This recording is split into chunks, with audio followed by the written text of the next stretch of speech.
Well, here we are again, XFM on a Saturday, just gone 1 o'clock, Steve, if I'm very much mistaken.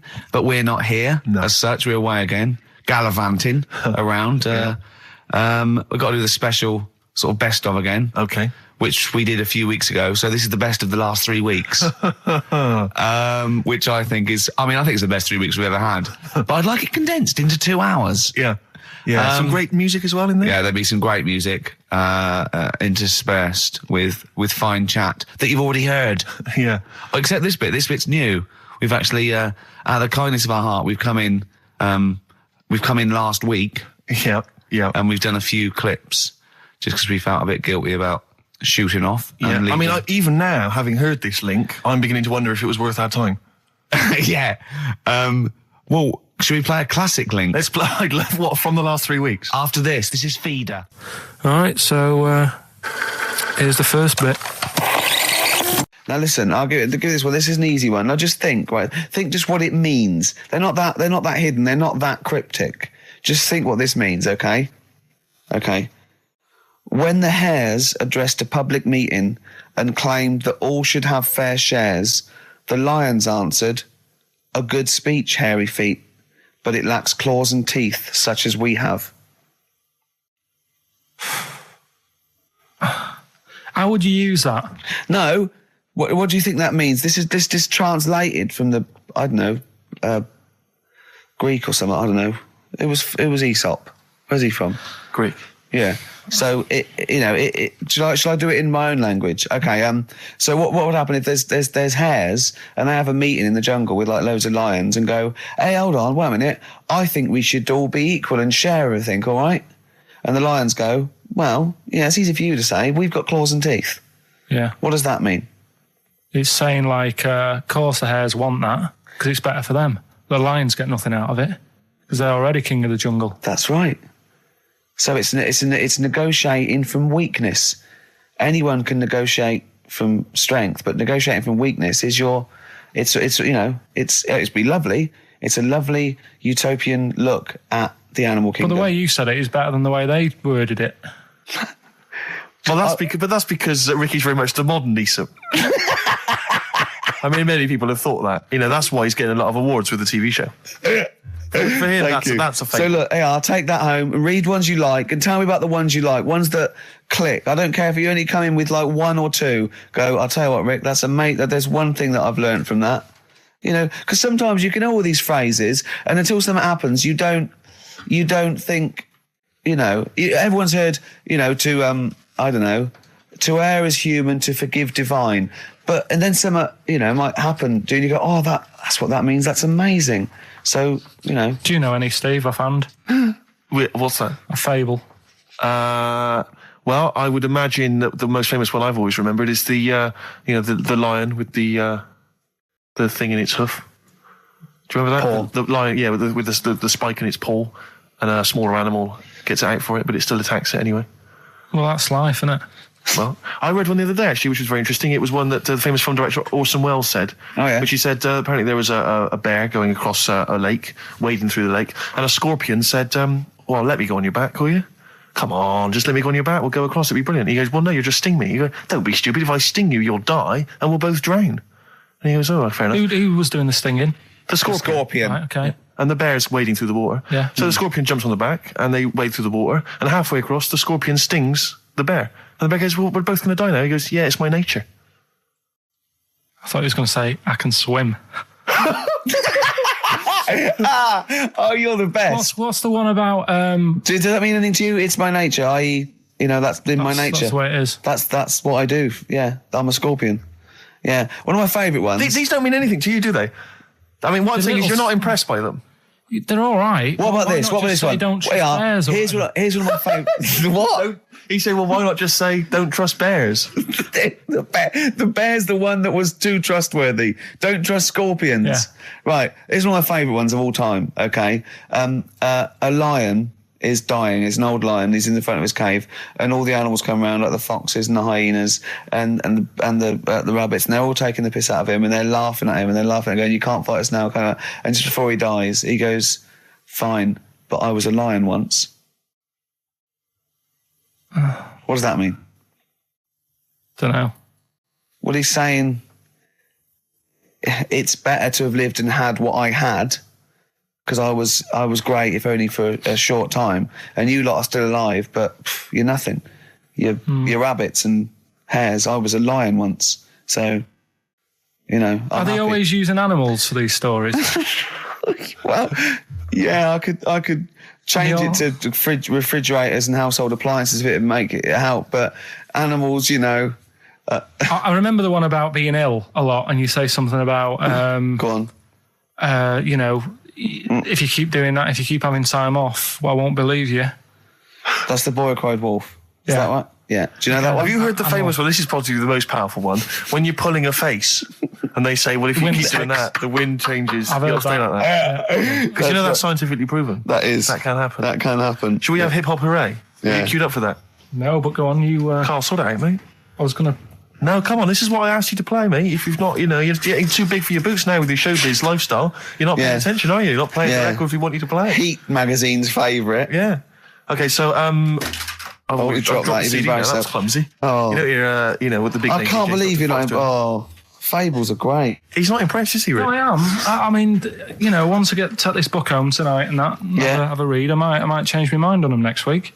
You're coming all stressed. I'm not impressed with the ones you've been talking about, I must admit. Okay. Coldplay, The Scientist on XFM 104.9. Right, competition, isn't it? No, it's Educating Ricky Part 2. Oh, is it? Yep. I wasn't even listening. He's doing all the work. I wasn't even listening. Oh, and he spilled some water down that. Right, what's this one again then? Right. What's the teaser headline? Teaser headline is, "What's tomato with you?" Brilliant. Yeah. Go on. How excited were you when you came up with that? You couldn't wait to come in and tell us, could you? I think it's a good one because you won't forget it now, will you? I mean, like the worm one. What's so special about the worm? A lot of people think that if you cut a worm in half, two worms will grow, but no. What happens is if you cut the head end slightly nearer the tail than the tail will die, but the worm with the head will be okay. So, it's exploded a myth. And taught me something. Right, so the second one, part 2 of Educating Ricky. What's tomato with you? Yeah. What this one's about is, ages ago. This is scientific. There's never a date. There's never a country, a location. Okay, settle down, children. This is A-level history. Right. Once upon a time. Yeah. When a mental place with swords was a king. Forget his name, but he was a loony. So, and it was literally ages ago. Yeah. So, good luck in the exam. Yeah. Right. So, all right, many years ago. Oh, yeah. Cleared that up. Go on. They thought tomatoes were poisonous. Right? Okay. Because what Hold on, are they going to be proved wrong at the end of this story? Well, because I don't want to give away the ending, but is it something to do with the... Are they poisonous tomatoes? No. Oh, you're having a laugh. I don't believe it. Go on. They could have been eating tomatoes all this time.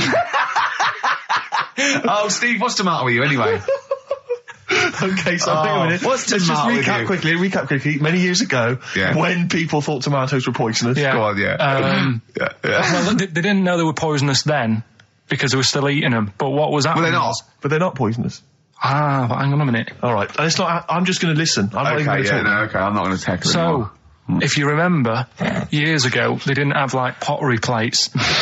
They had lead plates. Right? What are you talking? Just let him talk. Sorry, what year is this? Let him talk. Come on. Plates made out of lead, and what they'd end up doing, they'd say, right, do you want a tomato? And they'd go, yeah, all right. And they'd put the tomato on the lead plate and cut it. And because of the acid in the tomato, right, it would sort of make the lead runny, and the lead would go into the tomato, and they'd say, oh, it's lovely this, and they'd be eating it. They'd get food poisoning, lead poisoning, what have you, and they'd be really ill.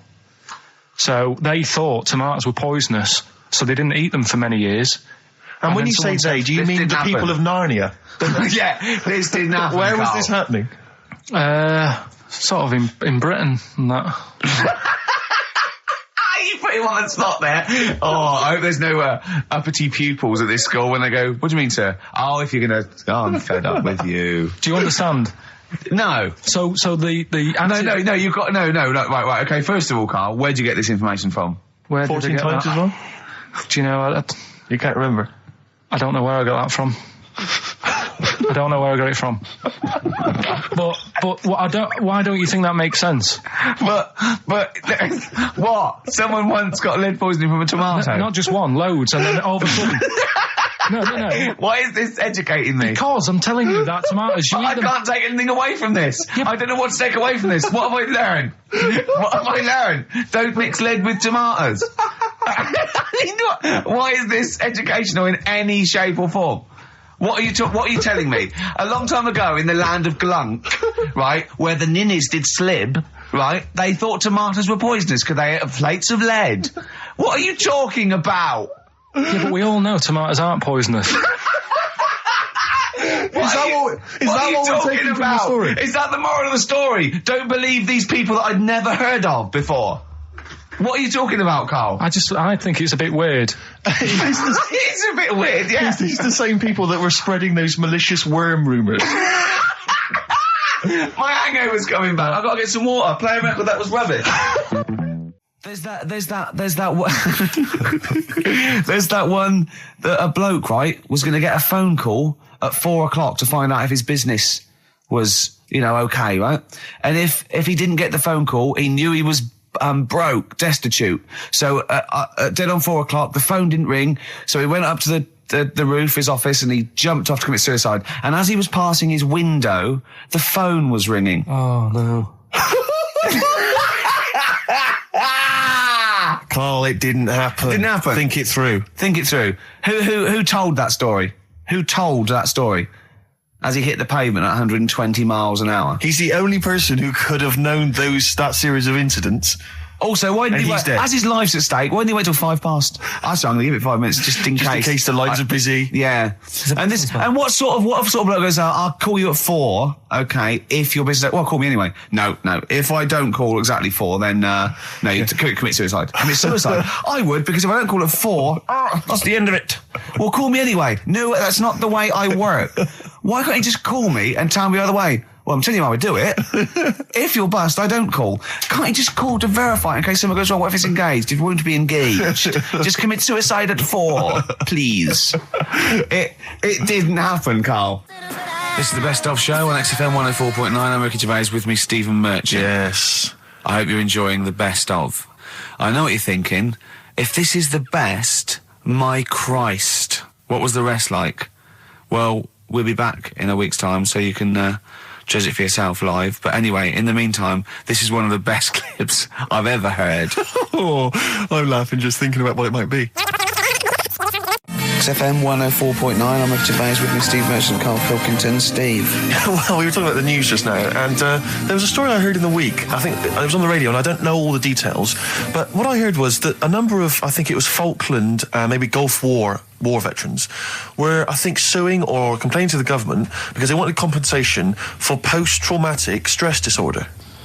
Now, I don't know all the ins and outs of it, but it seems to me that if you're in the army and you're a soldier, a certain degree of trauma is kind of inevitable. I mean, after all, if you're any good at your job, you are going to see people getting killed. So I don't understand what the ins and outs of it are. I don't know why. No, if nobody came back and Tony Blair met him and go, all right, well, not really, no. Go on, what's the matter? Well, there was people shooting at us and everything, it was all muddy. Well, calm down, don't cry. Well, I will cry. There was a drill sergeant just kept shouting, saying, "Look at you, stupid boy, where's this gun's not clean?" I just cleaned the gun and it was fine, and now he's telling me to clean it again. Yeah, and the boots, they were shiny. Fine, he was he's got to do that, it's more distant. His neck was as big as his head. Well, yeah, but you don't know what they, I don't know what the ins and outs of it are, but... what you got to do is make sure you know what you're going into. That's what I do, you got to check the small print. So if I was, going over to the Falklands or, the Gulf, I'd put my hand and go, will it be horrible? I go, you hit the back, yes? Will it be horrible? It will be horrible, yes. It will be horrible. There will be shooting and lots of death and everything. I go, right, I'm not going to go. And they go, exactly. Okay then. Okay. That should be fine, yeah. Should be fine, yeah. Just like that. Is anyone else scared about this? Pretty much all of us. Okay, then we won't send anyone then. Exactly. My brother went into the army, right, because he couldn't get a normal job. And my dad said, if you don't get a job by such a date, that's it, son, you're going in the army. And so when was the Falklands? Was it about 81? Right, and he joined back in like 81 or something. And he I don't know, he was in Aldershot or something. Oh yeah. And he wrote back to my mum saying, a bad time to join, bad time in this. So she wrote... What about that? Join, that's so sweet, Carl, isn't it? That's like, dear Dad, yeah, well done. Don't know if you've noticed. Yeah, I was on the dole, that's for sure. Thank you for joining a month before the Belgrano. Anyway, go on. My mum called up, spoke to the sergeant, and said, "Can you leave him out of this one?" Can you leave him out of this one? What, the Falkland War? He's only just joined, and she called him Chuck, which he got done for. Like, she's one of them... I think it's a northern thing, like saying, "How are you, Chuck?" Yeah. And she called the sergeant Chuck, and the sergeant said to, like, my brother, "Your mum, she's called up and asked if you can not go." Which, of course, we'll see how it goes. But can you tell What do you mean? Why did the sergeant even entertain this? Well, Pilkington, come here. Your mum's been giving me a bit of earache. Now listen, tell her I've told you, but can you call her, because she called me Chuck and everything. Can you call her and say you don't mind? Well, not really. Oh, please, because I've promised her say you want to go. No, please, say you want to go. Why was he entertaining this phone call? because he was new to the army, I suppose. Who? No, I mean the sergeant. I don't know. Maybe they do that. So what happened? He didn't go in the end? So he didn't go, no. You can't do it. That's ludicrous. I love it, though. Okay, we went over the top. Pilton, No, I've got a note. Yeah. Is this really your mum? Yeah. Okay, no, this seems to be in order. Because I noticed it says, I do not want to go into the army, I don't want to go and fight, and it's crossed out and it's good, mum says don't go. Now, you didn't write this yourself? No, my mum wrote this. Okay, you definitely wrote this yourself. Your excuse. You're going to have to fill envelopes. No, I'm sure if he was needed, he would have had to go, but I think they made a bit of a special effort. They sort of said, oh. Well, it wasn't conscription anyway. Oh, no, I was seeing. Were the other soldiers going around just going, Pilkington. No, he ended up being a mechanic in there, and he got kicked out for going for a packet of fags in a tank. What? Now, wait a minute. Do you mean he nipped down the shops in a tank? Yeah. I don't believe that, Carl. You've Honest made to God, that, and he went off with the sergeant's wife. So that didn't help, and he ended up getting kicked out. Sorry, your brother's a genius. I love this. First of all, he gets a call from his mum, going, let him up. He goes, oh, God. Then he goes, where's Pilkington? His mum's on the phone. Where is he? He's near your house, Sergeant. Near my house? Well, why is... No reason. Well, when he comes back, when he's finished, tell him his mum called. And can he get me a packet of fags? Tell him to walk this time. Wow. This is ludicrous. So the sergeant found out that he was sleeping with his wife? Yeah, I don't know. I mean, Did your mum phone up and say, let him off? Let him off this time. Can he... Yeah. That's fantastic. But he misses it. I mean, I haven't seen him for about 11 years. But ever since he came out, he's just kept getting into trouble and that. And the army, people slag it off. But I think if you're a certain type of person, it's good for you. It didn't straight him out, did it? No. He was going down the shops in a tank, he was shagging someone behind their back. It's really weird. It's like back then, he was like a proper adult and he had a house and he collected crystal with his wife and that. And now, he hasn't got any of that. Has he got the wife? No. Has he got the crystal? Don't think he has. And he hasn't got a house. Seriously, I haven't seen him for about 11 or 12 years. I haven't even spoken to him. Carl's stories always start off nice and funny, and then they just leave me empty and slightly depressed. I don't know whether to hug him or shoot him, put him out of his misery. Can we take Carl to the... phone in if you think I should take Carl to the vets and have him put down, because it's just too stressful. Carl's getting very excited, as we all are, about his new... Should we let him do a little taster for us? Well, I'm very excited about it. I mean, so the gist of it, what is it? What is it exactly? Right. Is it a game show or is it a competition? It's just... I just thought it's something that, you can play and also people at home can take part in it. Now, would they phone in about this or they can just play at home while they're listening? They can just play at home. Okay. You mean we haven't got any prizes? No, there isn't. No, I think we could get him to phone in, maybe. Well, I don't know. Let's hear the game idea first. Yeah. Right, it's music related. Okay. Good. And what I do is I sort of tell a little story. Okay. And that story makes up a song title. All right. Well, it sounds ambitious. So... is it a cryptic clue? Could be. Say like this, right? Oh, dearie me. Oh, dearie me. Say like this. Right. This woman, right, she's pregnant. You know the answer to this one, so don't be saying anything. This is just aimed at Steve. Okay. Right. This woman has a baby. Yeah. She's pregnant, has a baby, and the doctor's there in the hospital, going, "Oh yeah, you've got a lovely little baby." Oh, here. you told me that this is Oh, this guy. A lovely little baby. It's just coming out now. You'll be able to see it in a minute. And it's like covered in gunk and stuff. Yeah. And he's going, yeah, it's nearly here. It's coming out. I see its little head and that. And he gets hold of it and it's full of all this gunk, right? The baby's full of gunk? Yeah, like the... Covered in gunk or full of gunk? Covered in it. Right. And he goes, here you go. Get hold of your baby. And he drops it. Right. What song's that? There's so much irrelevance there, Steve. I can't tell you. It's not a cryptic clue. It's not a cryptic clue. Because only... I mean, the gist of it is relevant. That isn't the best one. That's just... Right. I mean, there is just... There's things there that you were dwelling on and thinking of pun. Don't. Just go for gut instinct. What was it? What was that? Right, I just need to try and get the basics of this. There's a woman, she's pregnant, she has a baby. Yeah. The baby's covered in gunk. Yeah. Right. And because of the gunk, the doctor drops the baby. Yeah. And that's all I need to know. Yeah, that is all you need to know. Yeah. The pregnancy is largely irrelevant. Okay, what are the key elements? It's the birth and the doctor dropping it that are the irrelevant. The relevant birth thing. and the dropping of the baby. Yeah. I've absolutely no idea. I can't even begin to guess. Think about what's happened here. Oh, Carl, she's had a baby. The doctor's trying to deliver it. He's saying it's a nice little baby you've got here. This is all irrelevant. Right, let me tell you this. So just to be fair to Steve, so he can get into your mind. Right, this is not a traditional cryptic clue, logical problem or other. This is Carl. What song am I thinking of? Right, that is Underworld, Born Slippy. I have to say, actually, that makes textbook sense. Yeah. No, that does actually. No, I'm sorry. Do you like all the story about? It's all right. You can see it in a minute. Oh, it's just covered in gunk. Yeah. No, I agree. There is some extraneous detail, but I have to say, that Born was good because it was. That's the look of it. Was Born was good. Yeah. And Born Slippy, no, I was quite impressed by that, Carl. I have to say, no, to be fair to you, I'm not just patronising you. Oh, well, wow. I actually think that was really good, and I disrespect Ricky Gervais for slagging that off, because I actually think that was quite good. Well, let's go ahead with it then. I feel we could maybe open this up to email correspondence or okay, or the let's phone go line. for it then. Okay, this is Karl Pilkington's new game show idea. It's just what's the song? Karl Pilkington presents What's the Song? Ladies and gentlemen, please welcome to the stage Mr. Karl Pilkington. There's a fella who was in a coma for 20 years. Just they kept like taking him through like the normal day. They take him to Alton Towers and stuff. Doesn't know anything about it. Just kept going through the motions. Don't know if they kept charging him. Kept putting him through all that. He eventually came out of it. 20 years. And went, stop taking me to Alton Towers, it's shit. I just thought, imagine how much post he had. Eh? How much post?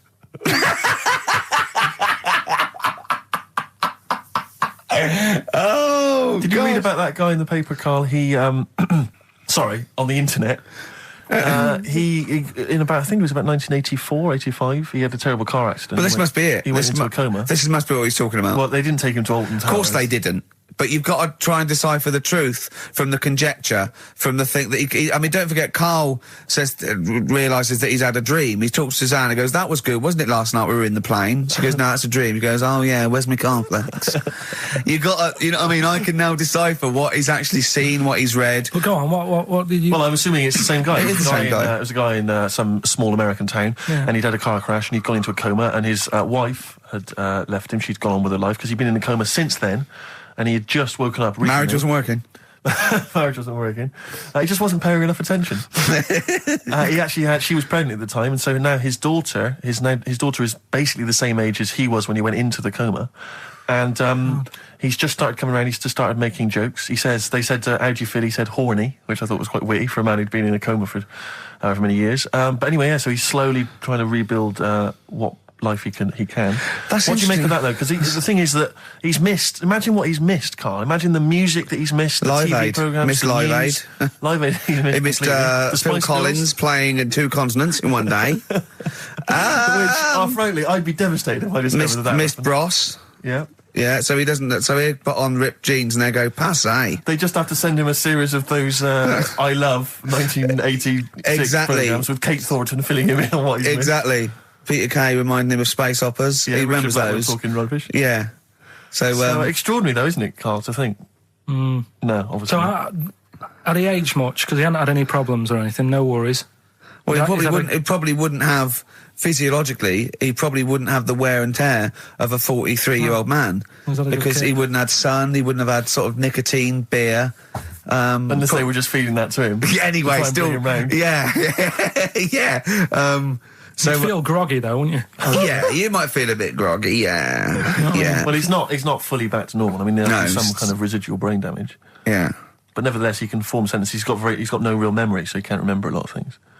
It was just when I saw Carl, it. have you been in an accident? You've been voting in all week, sending your emails. So here's the clips that you wanted. Okay, what's the next one? What's the educating Well, Ricky? I don't know. See, like I say, I was looking around and there's stuff that is interesting. Right, I was looking on the web. But there's no point. Well, it's just that I found one about What's the point? about a lad who 8 years old, Yeah. but he's still breastfed. Now, I don't know if you can get anything out of that. Is that what his mum said?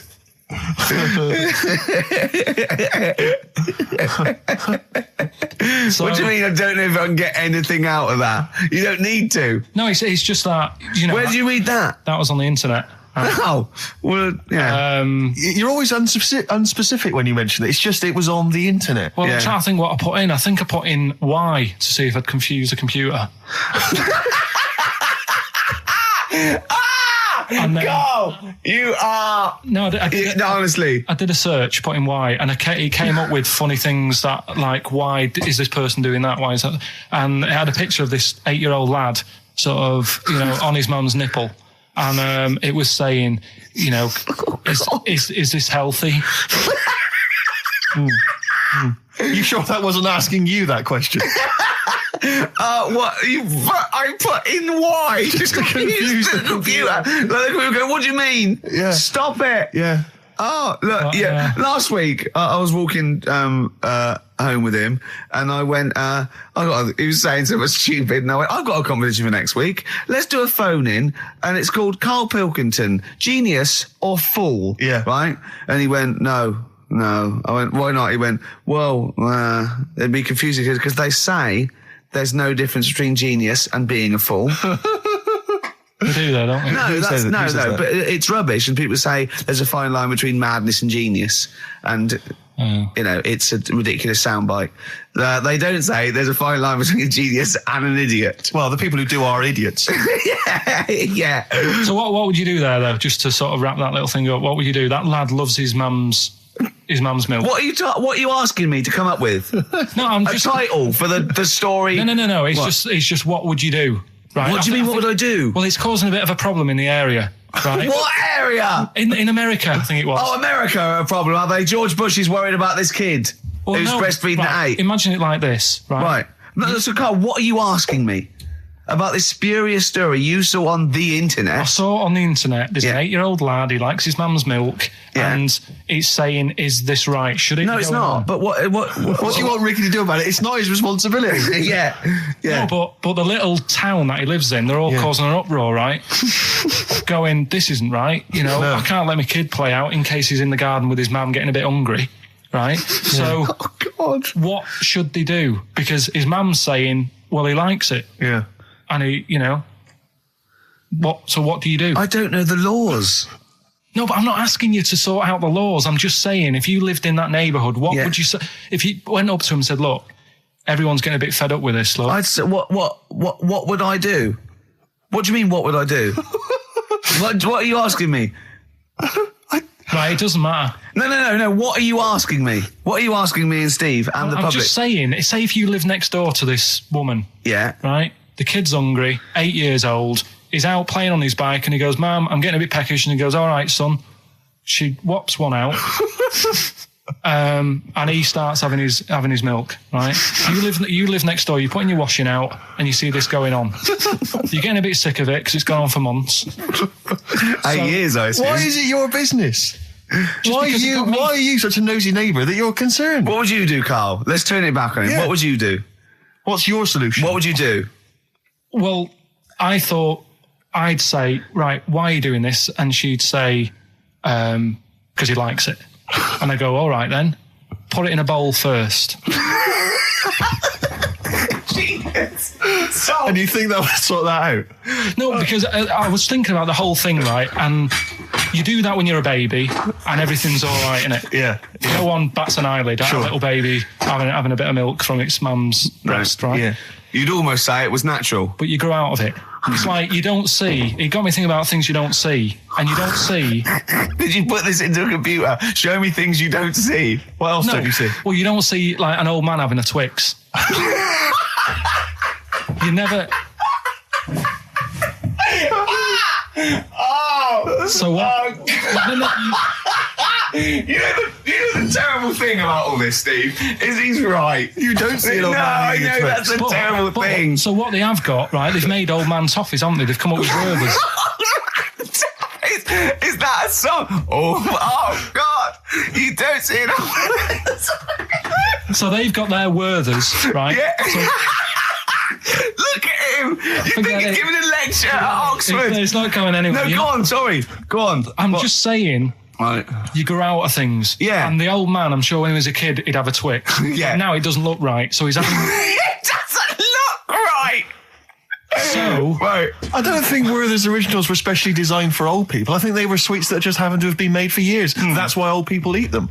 Yeah. They didn't go, hang on, there's a market here. I've noticed old people aren't eating Twixes. Quick, let's make some old man sweets. But the little advert, he gives it to his grandson as well, doesn't he? He goes, have a Werther's original. I think it cuts though before he throws it back in his face and get me a Twix. I used to sell mackerel. Did you? Yeah, I had a pet magpie Did you? called Maggie. Oh, pet Inventive. magpie. You mean you captured it and didn't let it go away? Yeah. Can't have a pet But magpie. then it got really vicious. I mean, Well, it was quite trying nasty. to let me go. What do you keep it in, a rabbit hutch? No, it flew around, but it used to just like come to me all the time. But then it started pecking my head and stuff. That's not a pet magpie. That's a bird in the garden. No, but I could actually, I could hold it and stuff. It wasn't scared of me, and it knew it was me. It used to come down from like the top. It hated you. That's why it wanted to peck you. Is that? And the other thing, I always remember being younger and like walking through the woods to school with my mum, and like, I was chasing a butterfly, and she said, "Oh, don't do that, Carl." And I said, "Why?" She said, "Because they only live a day." I said, "Oh, all right, I'll get a dead one in the morning." That's genius. That's great. That's quick thinking, isn't it? Oh, that's sweet. Let's play a song. Carl's all flustered because there isn't a record set up, and he's getting all tizzy. He's been more worried about his competitions than sorting out putting records on ready. What? I'm after Steve's Song for a Lover. Well, I'll tell you what, why didn't you carry on with your educating Ricky section? I'll have a look on the We'll keep it going, Steve. Yeah, you Cover it. keep it Go on. going. Go on then. Right, okay. We've had a few emails. Anyone got it right, Carl? Anyone got it? Educating Ricky, that's the final one. We've got to get that out of the way. We've got to get Rockbusters as well, though. do that at the end, we can whip. Go on then. But we've only got 5 minutes left. Come on, just do Educating Ricky. Right. God. The last one that we haven't done is he's a bit of a nuisance. Go on then. Again, not really that interesting. Thanks. Telling you this one because Come on! To be Just honest- do it. Or do it now. Steve, how we doing? Look, no, never mind that. Look, just tell me what that means. Oh, he's a nuisance. Oh, this is so annoying, Carl. I'm going to go mental. Right, Talk. Right. Listen, I'm just putting Right. this in here, right? Right, nuisance is a bit of a nuisance. Yeah. Apparently, the old fella who used to hang people. 1800s. Yeah. He used to be able to tell somebody's weight just by looking at them. Right? That's a bit of a bonus fact. We'll be the judge of that. The thing that I wanted to tell you is money for old rope. Do you know what I'm saying? I can't even be bothered. Yes, you're going to tell me now. Come on, Carl. I mean it. Basically, money for old rope came from the right. What was all that about? You can tell someone's weight. What was all that bonus for? fact. And blind blessed shitting himself. What are you? What? Look at you. No, tell me that now. You nearly made me swear then. I'm getting really annoyed. I'm getting really annoyed now. Tell me this back, Carl, or I'm going to go mental. Come on, Carl, time's running out. More that people years ago, when people used to be hung, right? Right. If you didn't like the person who's been hung, you'd go, God, I really don't like him. And so you never forget the Because time. if they're being hung, we take that as read. Yeah. Yeah. But, so they never forget afterwards to get the hangman to get the rope and to cut it up into little pieces, and he'd sell them. He'd sell the little pieces of rope to people. See, Carl, that's the most interesting thing, if it's true, that you've come up with. Right. Okay. And so so they sell the rope. They sell the rope, and it's money for old rope. Money for old rope. Meaning, like, you know, God, it's easy to make money. That all they have to do is cut it up and sell it. I'm cynical. I'm not so convinced. Right, listen, we're really tight. We haven't even got time for a last track. We've got an ad break, and we've got to give out. Okay, give the answers then. This is ridiculous. All right, this is Karl, the producer of Ricky Gervais and Stephen Merchant on XFM 104.9. We're playing out some of the best bits. Hope you're enjoying it. Here's another one. I've got that feature Educating Ricky, which is a bit of a play on words as well. Right. Do you know the film, Steve? Educating Rita. Yeah. I see what you've done. Go on. I'm doing that, and I teach Ricky stuff. What do you teach me, Carl? Well, I've got a few different topics. Go on. Do you know, like how you taught me about Hitler and Che Guevara and Winston Churchill? Mm-hmm. I'm going to come in with topics every week, and this week I've got ghosts. No, hanging bacon is one of the topics. Say that again. Hanging bacon. Hanging bacon. All the titles. Francis Bacon. No, all the titles are sort of named to sort of tease you and get you more interested in it. Hanging bacon. Well, you've certainly intrigued. Go on. What's another title one? Hairy Chinese kid. I'd go for that one. If there was a university degree with that title. Yeah, no, I'm going to go for hairy Chinese kid, And I think. the final one, Yeah. Alien gives man a beard. Right. Alien gives man a beard. I am going to burst. Right, listen, Carl, you've got to tell me. Right, first, let's do it in reverse order. We're not going to do it now anyway. What do you mean? We've got to do it now. This is the first interesting thing you've said in an hour. Okay, the listeners have just been subjected to rubbish and mistakes and everything for the last 6 months. Please, we've got to do Alien Gives Man a Beard. What is that? Tell us that. Right. Sorry, this is just you telling me something, is it? This feature is you telling me something. I'm teaching you something. Educating Ricky. Huh? So are we playing it now? We're already into this feature. Well into this feature, are we? Yeah, I suppose we are, yeah. Should there not be a jingle or something? Yeah, can we have a jingle? There's no point, because look, I come up with ideas and you dismiss them straight away, so I'm not wasting my time making stuff. Right. If you don't like well, okay, let's play Educating Ricky. Right. Brilliant. Go. Right. So- Ding-a-ling-a-ling-a-ling-a-ling. Educating Ricky. Right, what are we going for then? Hanging the bacon, hairy Chinese kid, Alien Gives Man a Beard. I think Alien Gives Man a beard. I'd like to do that. Right, there's this fella, I think it happened in America, and he saw a bright light in the sky. And God, if you're bored. he stood there. This is a true story, is it? Yeah. He stood there, Yes, of course it isn't, Steve. and he saw this bright light, and it came closer and closer, and it was a UFO, right? Yep. And he looked at it, and it disappeared, right? And he gets back in his car, He looks in the mirror. and he looks in the mirror. Yep. He's only got a beard. He has. You sure it wasn't someone else who got in the car and he was still standing out there? Right? What? And it turned out, Yeah. he got home and said to his wife or his girlfriend, it's a bit weird. So I just got out of the car to look at a bright light, and I got back in the car and I grew a beard, and she said, never mind your beard, where have you been for 3 days? And what had happened is...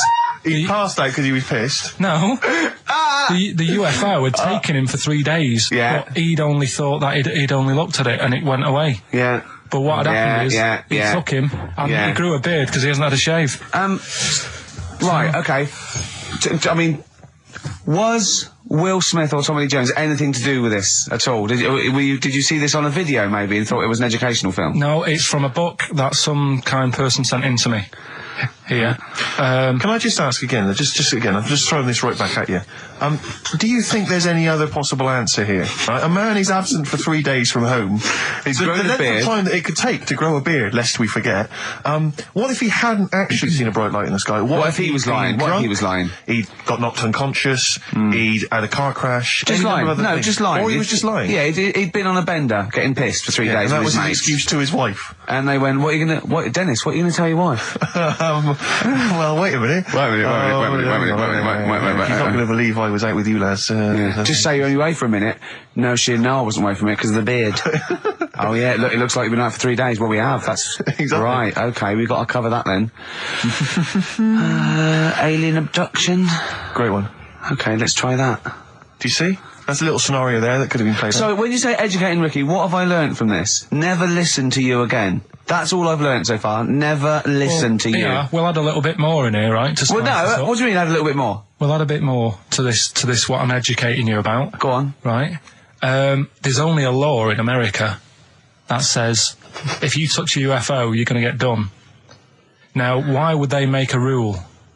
I don't know that. Do you know, like, all their rules have a code? Carl, I genuinely do not know what you're talking about. Right. Do you know, like, how here they might have... Do you know I what? have no idea. Right. Okay. Do you know, like, over here? I'm listening to Capital and these headphones.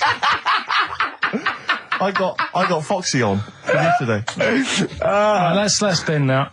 No, wait, it's great. No, I want to hear about Airy Chinese Kid. Let's play a tune. And Okay, then come play a back tune with and come back with Chinese Kid, definitely. Some doors. Yeah, I Yeah. just thought I'd go back, take it back to the 60s. This is a tune that a friend of mine sent If me. you touch a UFO, you get done. Soul Kitchen from the Doors.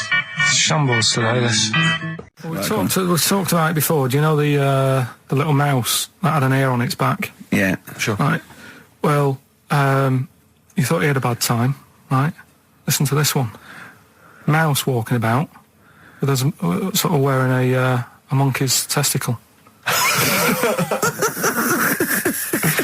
They're just having a laugh. This is what I mean about a lot of scientists. What are they doing? When's that going to come in handy? I don't know what you mean. Well, they were seeing if, say if a fella loses one, right? Yeah. Hitler or whatever. And they go, well, don't worry about it. We can sort you out. I don't know what the monkey's going to do. I don't know if they keep passing them on or whatever. But the actual monkey testicle was put on the mouse. And it worked. It worked for the mouse. But isn't it... I mean, isn't a monkey's testicle quite large in relation to a mouse? Would it not look like the mouse was on a space hopper or something? Oh, yeah, it didn't look good. Well, they didn't put it where its testicles would be. No, they did. They put it. Well, how could it walk then? The ear was on his back, so he could just get about. Well, I don't know. But Well, you don't know, do you? You just guessed. Did they grow the monkey's testicles where the mouse Well, it testicles looked would? stupid anywhere else, though, wouldn't it? Oh, whereas a mouse with monkey testicles, that's fine. You'd be showing off. You'd be all right. I'd prefer that than the ear. When that mouse gets put back in with the other mice, do the other mice go, George, you look different. Have you had anything done? But the weird thing is, as well, apparently it still works as a monkey. What? So, like, what are you talking about? Like the sperm and that was it was still sort of monkey. Of course sperm. it was. What are you talking about? But that's weird. But what, Carl? What? But what? It's only a thing to give it nutrients. That's all the thing they're testing. It's like grafting at that level. Right. What's your question? Because I'm right. What do you think? It would change eventually. It would have changed into a mouse testicle because it had been hanging round a mouse for so long. No, I thought the actual sperm of it though would be a mouse's Why? because it's hanging off a mouse. No, but your sperm is actually created in the testicles. So that's say why this that's why it has to be outside your body. Otherwise, we put them in a nice little cage. But a little bit- I'm guessing then that they've done this operation so that they can do it to humans. Yeah? Why would I want a monkey testicle if my kids are going to be monkeys? What use is it? No, think. That's no. That's going to happen anyway, Carl. Yeah, but think. Think of what you're saying. They've grown a monkey testicle on a mouse to see if it would still function as a monkey's testicle, okay? So they can do that to humans. So think, Carl. What they'd do is they'd grow a human testicle on a mouse and it could still be used as a human testicle. So what? To give you a testicle that you've lost. From a mouse? No, from another person who it was kept alive on a mouse. Because it's kept the nutrients alive, as opposed to keeping it in a deep freeze. Maybe bollocks go off after a week. I don't know. Maybe they get accidents. He had a little a card. Do you donate your testicles? Yeah, I'll tell you what. No one needs testicles yet. Let's keep them on a mouse. You have yours ripped off in some sort of bizarre skiing accident. You go, well, you're in a Battersea Dog Town. You pick the ones you want. They can grow them on anything. They can grow them on a Dachshund. Bulldogs are growing them usually that's where you see a bulldog. Usually that's waiting for an operator. What don't you understand, Carl? Hang on a minute. I thought this was knob news, not testicle time. I don't understand what Yeah, this testicle time's not for another 10 minutes. Yeah. No, it's all sort of linked and that, though, isn't it? Well, Sometimes it's linked to a mouse. But what do you think about, like, I don't know, testing stuff out like that? Is it worth it? Could you not just go straight from... But listen, Carl, I'm getting this information from you. No, if this was on Question Time and someone said there were, Dimbleby and Paxman or whatever said it, I'd think about it as a moral dilemma. You've just said you saw a mouse with a monkey testicle. What do you think of that? I don't think anything of it. I don't think anything of it is the answer, Carl, because I can't trust the info. I cannot trust anything that comes out of your mouth. Well, it's true, but it's just all this. It's the same thing, innit? It's the leeches in a blender. It's the fella looking at an electron. Yeah. It's the mouse with an ear on its back. Yeah. I don't know what the point is. But you don't read on. Because I've seen you read something and you're going, look at that. Man survives on eating knee. And I go, what else? You go, I didn't read on. I didn't read on. You look at the mouse with the ear on the back and you just think, that must be murder at a concert. You don't think. You don't think. No, anything I else. just You don't think, read on. is it worth sort of wasting all the... You think he swallowed someone's ear? He gnawed it away and swallowed it and it's just in his system? Yeah. No, I just get a bit sad about the mice and that. I agree. I mean, that is sad, yeah. Of course, anything like that.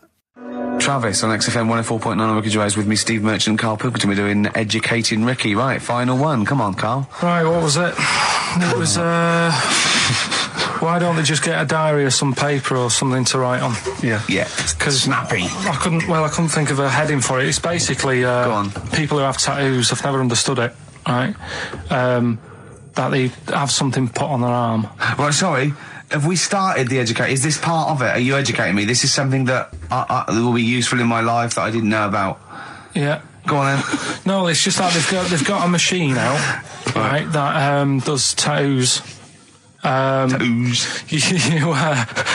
come up with a design you want, and you this machine scans it, and you put your arm in this thing, and you press print or whatever, and then it does the tattoo on your hand or on your arm. Like loads of little needles that follow a pattern?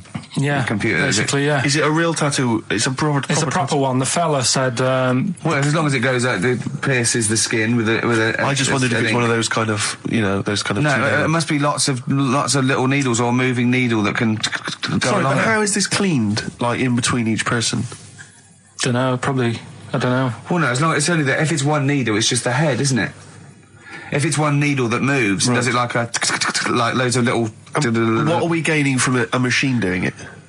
Just because they're going to sort of mess it up. But hold on, how do you keep your arm still? Because your skin moves slightly, so the machine it's won't... sort of strapped to your arm. Right, and so it's spread... the fella said that the tricky thing was in all this, it was the fact that, nobody would let him test it out on anyone else, so he had to do it himself. But did it work? Because the thing is with a tattoo artist, they can see when your skin's moved and they can see what they've done and they keep wiping it and looking, whereas a machine's just got to trust itself. Yeah. So I think one needle could go wrong. If it was a lot of needles, that it just came down, like, 1,000 needles that was an imprint. Yeah. But obviously I'm asking someone who hasn't delved any further than there's a machine that can give you a tattoo. That's all you've got at the moment, isn't it? Well, basically. That's all you've got? I mean, that's what I've got, because I'm not a fan of tattoos. I don't... But where did you read this again? This was... Internet? This was on the internet, yeah, it was, yeah. Okay. And I just don't understand why people do it. That's what got me attention. Because me... Sorry, what have I learned from this? That if you wanted to get one, you can get one done by a machine now. People say machines are sort of taking over and that, and there's another one. But it's just the fact. I mean, I don't know. So give us the snappy title of this education again. Why don't they just get a diary or some paper or something to write it on? That's what I always think when I see people with loads of tattoos. Like there's that fella who we were talking about the other week in Scotland who was covered 99% in tattoos. It's just like, what have you done that for? Yeah. Do you know what I mean? You can't get rid of it now. You've done it now. Yeah. XFM 104.9. Yeah, with Steve Merchant. What I was saying was... Yes. We could have a little trivia quiz, right? This is how it works. Their phone in, yeah? Right? And they'll pitch a question to us two, right? We won't know it. They'll tell Carl, and Carl write down the answer, yeah? Or on his email, right? And then it might be something like, who was the first woman MP? And write down the answer, and they go, okay, Steve Ricky was the first MP. We'll write it down. You know, and you'll write down something like the Queen. Yeah. And I'll write down Britney Spears. Yeah. And they go, well, Ricky says Britney Spears. And the answer is, did I see? Yes. And then whoever's... So they phone in, or can they email as well? They can email as well, Steve. Right. Okay, so let me just try and clarify this, because I didn't really follow that, and I know what the competition is. Right. People listening, phone in or email in with a question, a trivia question. It can be about anything. I don't do game shows. But one which we may be able to get, right? They phone in with that, or they email it in. But only Karl knows the answer. He asks us here in the studio the question. Ricky and I write it down independently. We hand it to Karl. We see who's got the right answer. It's like 15-1, but 2-1. And the great thing is that the best question that we'll vote on at the very end of the show can win these 3 CDs. We've got Feeder, Echo Park, The Essential Bob Dylan. That's a 2 CD set, Rick. Maybe keep the questions highbrow to show our intellect, not things like pop and trivia. And good idea. And we've also got this big compilation, Reloaded 3. That's also a 2 CD compilation. We'll start phoning and emailing now. Emailing go with berserk. your trivia Absolutely questions go berserk. For Gervais. I'm best at science. Well, don't start giving hints. That's not fair, because I'll not say fair I'm best at films if they want me to. Yeah, but I've win. already said don't do trivia and entertainment and that. Well, they should do. They should do trivia and entertainment. Music and films is what they should do. No, they shouldn't. Or That's old stupid. TV. That's the cliche of XFM listeners, and I know they're more intelligent than that. They're not. They're not, Rick. They're stupid people. They're stupid people, and they only know about a few things. Garbage, Cherry Lips on XFM 104.9. Well, either they really want those CDs or they want to embarrass us. Because the phone lines are going mad. And They are Carl's going mad. taking- We didn't even give out the phone number or the email, Rick. Shall I just give it out now? Well, obviously don't need to. Well, I ought to anyway, for those that didn't hear it but didn't know it already. Of it. 08700 800 1234. Sorry, that's not 08700 08700, because I started again because I sort of fluffed slightly. Yeah, go on. 08700 800 1234. And when he says he fluffed, like that's not how he got into television. Exactly. Ricky.gervais@xfm.co.uk if you want to email the question, and only Karl can see the screen, so there's no cheating. Probably people don't know what fluffing is, do they? No, I don't think so, Rick. Karl, have you had a question? What, already? Are we doing it now? Should we do it now? I think we should just drip them in throughout the course of the show. Yeah, you could one dripping them in. Go on. Ask us a question. I thought this was a good one. It's from Clive. Go on in. Clive, we've got a listener called Clive. Wow. That's all right. Who was the first James Bond? Oh, it's this film one. No, but wait a minute. I know this ambiguity because we've talked about it. We've talked about this ambiguity before. You see, he might be deliberately embarrassing us because the old myth is that someone played it on radio that we all know and love. Yeah. Now, he should have specified, did he mean the film James Bond, the first film James Bond? Can I just say, we won't count this one because the definitive one, I've talked to Glyn about it as well, it's Dr. No was the first one of the team that we Sean Connery. So Sean Connery's the first screen James Bond. So we agree on that even if we're both wrong. What did he say it is? I bet he said it was Bob Holness who played him on radio in like the 1950s. He didn't say the radio bit, but he said Bob Holness. From Blockbusters. Yeah. And I was drawing a little Blockbuster thing. That's really spooky. That's weird, isn't it? But the thing about that is I'm worried if it might be a myth. It may be a myth. I don't think it is. It's that we can't 1 point to me then. No. Yes. No. Well, you did. Did you know it? Did you know it? We talked about it. No rubbish. Yeah, but if we talked about it, did I say it to you? No, we agreed that it was Sean Connery because it just like we didn't count Casino Royale because you said it wasn't by the same team. And but that wouldn't have been the first James Bond anyway because that came later in the series. No, Rick. No. Don't play the music. There's no way. That's clearly a point. You didn't know it was Bob Holness. He meant it was Bob Holness. I knew the answer, wasn't it? Well, fun-loving criminals, Scooby snacks. Anyway. It doesn't matter because we both agreed once in a pub that the right answer is Sean Connery. Yeah, but wait a minute, Rick, the point's not that. The man phoned in with a question and the answer the man was after was Bob Holness. Okay. And that's the answer I'll tell you gave. what, the answer I was after was me. But that's nonsense, Rick. He's the question master, the man who phoned in. That's ludicrous. You to face the facts. You can't say what number am I thinking of? It's got to be the real answer. No, but I knew the answer he was after. So brilliant. Yes, because that's, even if he's got it wrong, it's such common parlance now that Bob Holness was the first James Bond that I knew the answer. Face the facts. Right, give us another question, Karl. Jeez. Give us another question. God, he's a bad loser, isn't he? I had a good one here, but... You've forgotten it? Or I sort of scribbled it down. This is brilliant, isn't it? Hang on a minute. We can edit this out, can't we? It's not live, is it? It's only a piler. This is going to look great when it comes out. Go on. Which food... Yeah. Karl, you now making up the question. No, it's just that I sort of took down the important bits. But this is amazing. This is amazing radio. Go on. Which food kind of doesn't make you fat? Jeez. What kind of a question is that? Oh, this is No, it is proper. I love it. Imagine this on the weakest link. What kind of food doesn't sort of make you? I mean, it doesn't make you fat. Okay, do you want Basically, no sort of calories in it. Celery. Water. Well, I mean, what do you mean? Do you mean a vegetable? No, do you mean you're right. Apparently, it uses up more calories to bite it than. Yeah, but wait a minute, Rick. One all. No, it's not 1 all because you're supposed to write it down. You didn't know. But you didn't. What do you mean I didn't know? You're supposed to write it down. That's the whole point. We're writing things down. You said water. You said water. But that's because I thought we weren't taking the question seriously because you didn't know what he's talking about. 1 all. We got to set the rules. Bit too much like Portishead for my liking. Was it? Yeah. I quite enjoyed it. Beat a band. Well, it's because Portishead are from your neck of the woods, isn't it? Was it? Portishead, I think you're fine. Yeah, I embarrassed myself.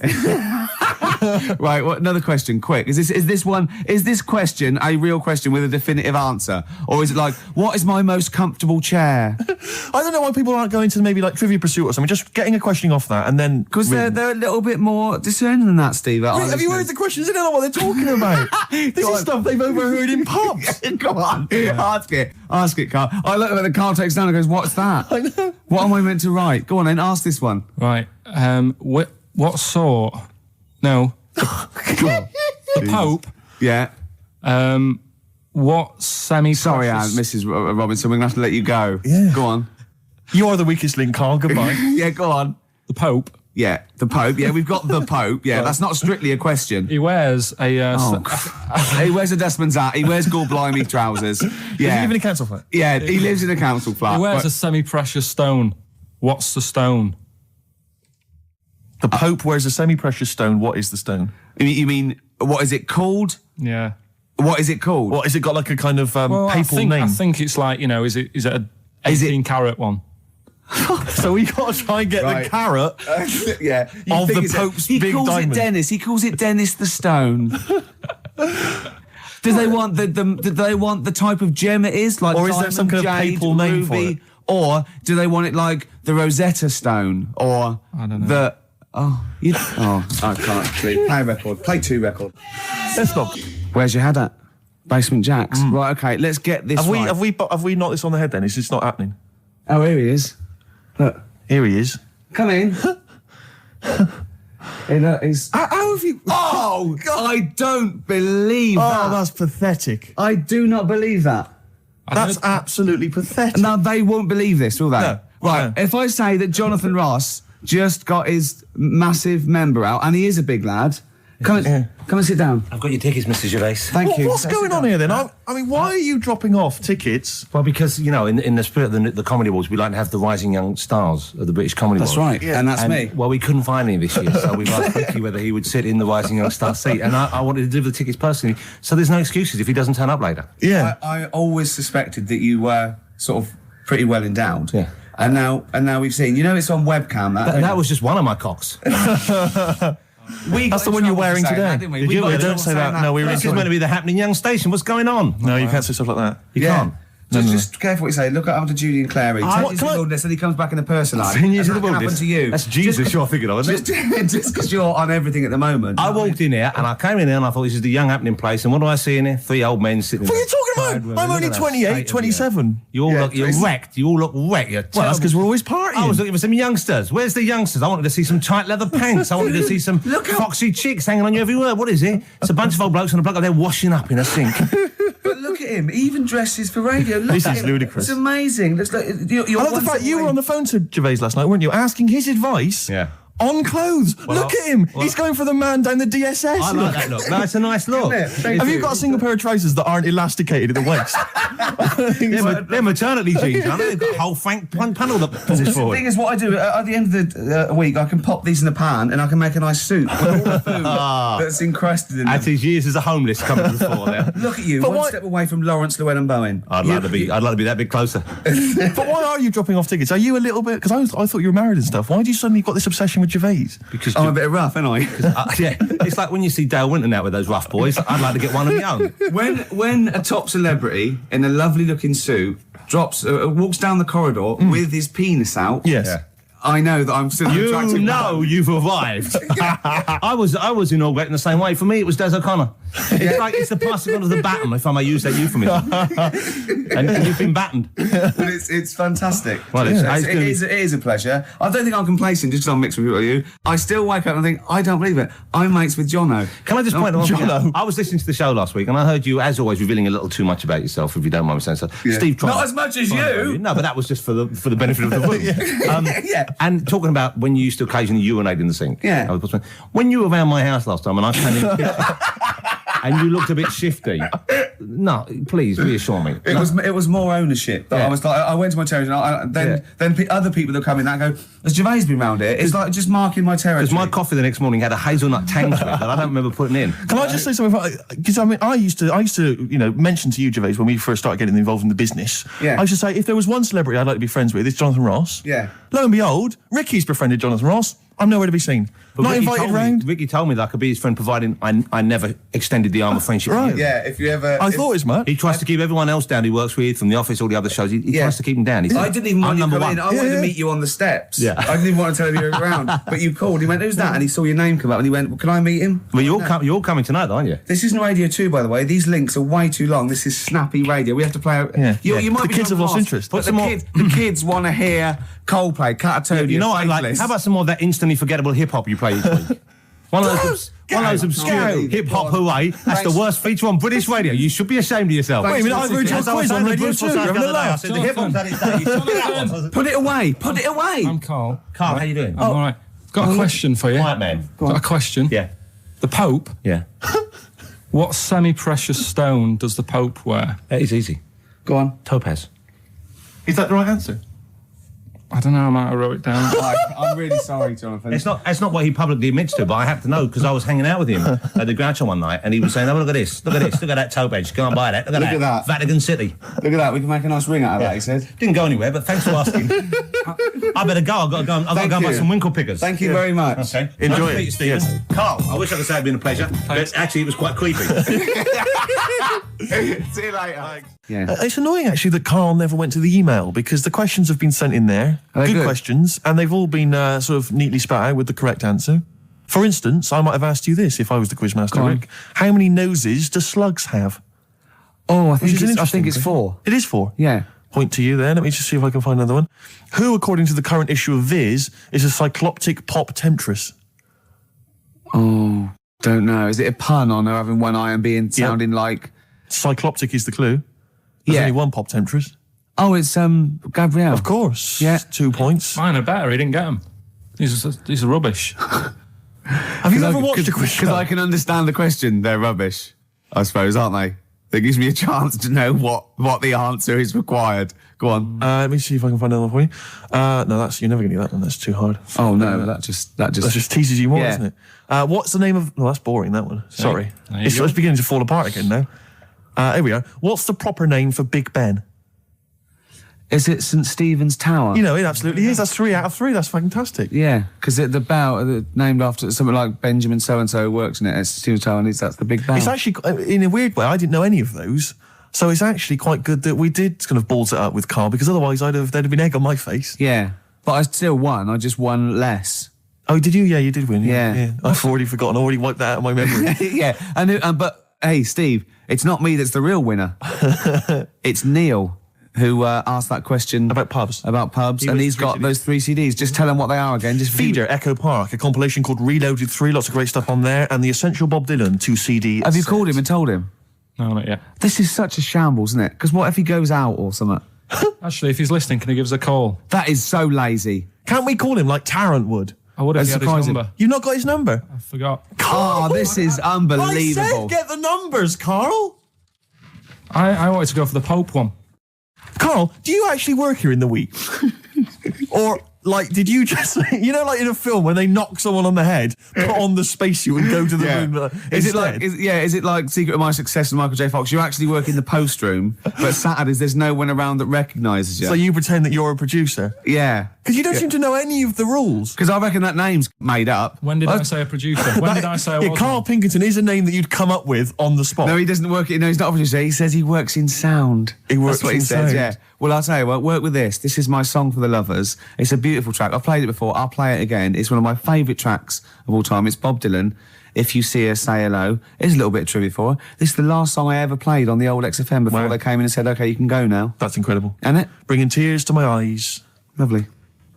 Well, the greatest singer-songwriter of all time. Beautiful. With one of his best songs there. Absolutely. Bob Dylan, If You See Her, Say Hello. She might be in Tangiers. I mean, he's having a go. If you're going to go to Tangiers on the off chance to try and find her, I wouldn't bother. Yeah. You know. But I mean, you know, he's certainly if you're going to be there, then he's have a look desperate. for it. He's desperate. He's going, well, she might be in Tangiers. Have you checked upstairs? She's definitely not upstairs. Just have a look. Well, anyway, that was Song for the Lovers. But because I'm so excited about having such great prizes to give away for the first time, some albums that Karl found, we've got the lucky winner on the line. Hi, Neil, are you there? Yeah, I'm here, Ricky. Hi, you're a winner with XFM. Fantastic. Yeah. Do you like Feeder? They're a good group, aren't they? Feeder, well, yeah, the kids seem to like him. They do. The kids like them. And then Bob Dylan, he's a great, lovely bloke with a guitar, isn't he? You're working hard, aren't you? I'm fed up with this, mate. Really. Honestly, I just don't know what else to do. I come in every week. I try and do. Yeah. You have to write a new series of The Office. That's what you have to do. I'm trying, but I've got voiceover work now, so there's more money in that. You're everywhere. Yeah. Woolies adverts. Yeah. Oh, sorry, I shouldn't mention that shit on the radio. No, it's all right. So, Neil, Steve Merchant here. Will you be looking forward to receiving these albums? You've got Feeder, Echo Park, Bob Dylan album, the best of, and a compilation. You looking forward to them? Oh, absolutely. You know, I mean, it's going to really lift my Christmas. I'm not going to get to go home this year, so that's going to make up for it, I'm sure. Neil, what of those three? Which one will you be putting on first? I think Feeder, Echo Park, because the kids seem to like it. Okay. Excellent. Thanks very much. What will you be doing for the rest of the weekend? Are you going to be chilling out? I'm chilling, man. I'm freezing. I'm playing golf right now. That's madness. It's very cold out here. What's your handicap? What's my handicap? My short game's terrible. But right, yeah. You're going to be watching the National Comedy Awards this evening. I hear that The Office is nominated. You guys are the shoe-in. Sorry? You're a shoe-in. It's yours. Thank you. I don't know what a shoe-in is, but I'd like to go to one. I think it means like foot in the door. Lovely. Yeah, not foot in the door. It's like it's yours. Your name's already on it. Oh, really? Wow. I would think so, yeah. Well, why would Ross stop around? I don't think he makes the decisions. Neil, thanks very much for calling. Those prizes are going to be winging their way to you. We're just like real DJs, aren't we, Neil? Just say we're just like real DJs and we'll leave you alone. You guys are just like real DJs. Enjoy your game. Cheers, bye. The reason you became King of the Universe, of course, is because of your fascinating French bread anecdote. Oh yeah, come on story? then. How did baguettes come about? If this is going to be someone cooked a loaf a bit wrong and said I can still make a sandwich out of it, I'm going to hit you. No. Go on then. Right, Napoleon, when he was at war and that with Russia. 1812, yeah. Yeah, all his soldiers were like, not used to the cold weather and that. So they said, take some clothes in your bag with you because it's going to be nippy out there. So they put all the clothes in the bag. Sure. They were told, it's Napoleon, for Christ's sake. No room for any food. You're joking. So couldn't they make some sort of like sandwich? No, it wouldn't fit because of all the clothes. You had to take extra gear. Sure. So, anyway, I can see where this is going. Is there a baguette-shaped gap left in their holdall? They thought, let's make some bread that you can fit down your trouser leg. What? That's not true! No, it's not, I read it in Euston train station. I was waiting to go back to Manchester. Where did you read What, this? scrawled on the wall in graffiti? Yeah. Do you know Was it also meet me here for cock fun at 12 o'clock? The Upper Cross Sandwich Shop, Euston Station. It's on the wall. What do you mean it's on the wall? Do you know how it says, like, sail on at Dixon's, whatever? Yeah. Next to that, there was, like, a bit of information. Once you've read the stuff on Dixon's... I get information. There's a big thing about the history of the baguette. I read it and I thought, we got to make a sandwich we can spit down our trouser leg. But how can you march and fight with a huge piece of bread down your train? Although it would be intimidating. You see them coming, you go, sacre bleu, look at the size of them. They're big fellas. Well, Blimey. I can't help but feel that could be a practical joke at your expense. yeah. Wouldn't do that. Well, the Earl of Do you ever Sandwich. question anything you read? If it's printed up, is that, Yeah. like, fact for you then? Well, it's not funny. I mean, if they were trying to be funny, it's like, it's not, is it? So it's information. Have you heard us? Things sometimes want to be funny when they're not. That's exactly what happened with the sandwich. The Earl of Sandwich wanted something he could fit down his pants. And it was those triangle cut sandwiches wrapped in cling film were perfect. You might be right. You might be right. I am. Because the Cornish pasty, so they could drop it down the mine, isn't it? Is it? They wrapped it up they wrapped up like meat and vegetables in pastry, and they sort of crimped it, and it was like and they dropped it down the mine, so, yeah, that's how that came about. And bagels were originally made so that people could play hoopla, but then eat afterwards. I don't know if you're aware of that. That is true, Carl. Well, anyway. Call my bluff. Is that true? Yeah. They're all true. They're all true. Yeah. Tell your kids that when you have them. Yeah. You know, if they're still alive in a million years. Well, it might be true. Can someone confirm that baguette fact that it was so Napoleon could stick it down Not him. his trousers? Not him, his soldiers. His men. Yeah. Fascinating information. Fascinating bread information, Carl. Radiohead. Yeah, now this is my song for the lovers. It's a beautiful track. It's Let Down off OK Computer. It's one of my favourite Radiohead tracks. It's lovely. Right, set the tape going now if you want to tape these songs. Avalanches, Frontier, Psychiatrist. Absolutely. Well, we've had lots of emails. People, obviously, we inflamed and provoked Well, about actually, I have to say, the Rick- Cornish pasty. I've got a couple of amendments to that. The crusty bit, is actually as a handle, because obviously the miners had dirty hands, and they'd eat all the stuff in the pasty, and they'd be left with this sort of crust, and they could throw that away. Mm-hmm. Also, someone told us that at one end was a apple, so you have a little sweet as well. Little dessert. So there you go. You noticed how, like, over the years we've been doing this, way back when we started XFM, no one ever contributes when we ask about the music, when No. we ask about hip-hop, No. or their, opinions on that, anything important. No. But start talking about pasties. Yeah. We've had about 5 phone calls. Yeah, and someone phoned up to confirm. They used to work for Upper Crust, and basically Carl got all excited. So it is true. Sure, well, I don't know if it's true. I've read the same sign you did, Carl. Interestingly, there's an email here that says, which basically offers a history of the baguette, and talks about after the revolution, the government decreed that all of France must eat the same bread, and it was up to the bakers to bake this bread of equality. And then Napoleon kind of made sure it was a particular, he kind of set in. Obviously on the bread you can eat anything you find in the garden: frogs, snails, bits of horse, But squid. the interesting thing is, Rick, that there's no mention of sticking it down your trousers whilst going to war. The French have tried to keep that secret for over 100 It years, was only Steve. the upper crust people. Yeah, nearly 200 years, that is a top secret. Somehow Euston Station Upper Crust got hold of a document, left behind in an old sea chest, possibly Napoleon's, could have been Josephine's. Unfortunately, jotted it down. He's kicking himself now. Oh, Secretary, I cannot believe I left a note. If he talked like that. He did. He did that, yeah, he talked English, but in a very funny French accent. We never got the, we should go in a competition who's the tastiest cartoon ever. Well, actually, I threw someone up did contribute. Cheetara, I threw up, Jessica Rabbit. I've had some people contribute here on Go the on. email. We've got someone here, Dom, has emailed us. He's told us that for him, Daphne from Scooby-Doo. Yeah, Always popular choice. And obviously this is one I've never quite understood. Wilma from the Flintstones. I've actually always felt that Wilma, I don't know, I just thought she was a bit... No, not a bit Wilma, hungry. Betty, surely. Yeah, Betty. Well, this is what I'm doing. Wilma, I mean, yeah, Betty, surely, but Wilma? No, I mean, she's quite homely. But Betty, yeah. Come on, Steve, you wouldn't say no to Wilma. No, I suppose not. Rick, we've got a couple of emails in here, and they're saying they enjoyed your performance over the Christmas period on a programme called 100 Greatest TV Moments. Yeah. Did you do an interview or something? What was the deal? I didn't see this. Yeah, the Office was in there, wasn't it? And I was interviewed for it.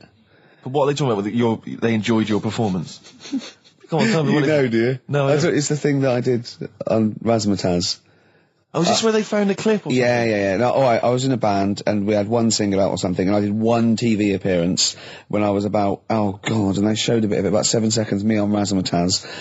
Oh God. Razzmatazz, for those that don't remember, was like a kind of, I suppose, what was it? Like a kind Kids. of CD UK of its time? Yeah, exactly, yeah. And, oh God.